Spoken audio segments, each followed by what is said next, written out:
உனக்கு என்ன பைத்தியமா? நீ தானே இதுல சேஃப்டியோட இருந்திருக்கணும்.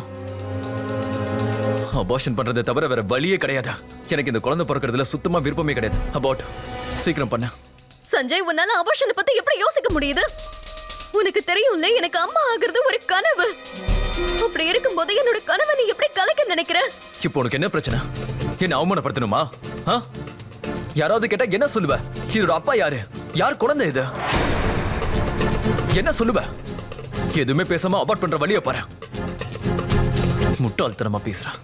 மத்தவங்க பேசுறத பத்தி கவலைப்படுறல, ஆனா எனக்கு அந்த கவலை இல்ல. ஏன்னா நீ என் கூட இருக்க சஞ்சய். வாழ்க்கை முழுக்க நான் உன் கூட இருக்க ஆசைப்படுறேன். இந்த குழந்தை தான் நம்ம 2 பேரோட காதலுக்கு அடையாளம். இத மறைக்கிறதோ அழிக்கிறதோ உனக்கு தப்புன்னு தோணலையா? சஞ்சய், நான் சொல்றத கேளு.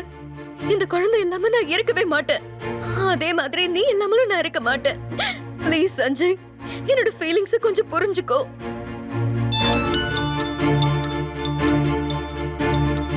ஹலோ. அண்ணா, நான் ஒரு 2 நாள்ல வந்துடுறேன். எல்லாம் செட் ஆயிடுச்சு.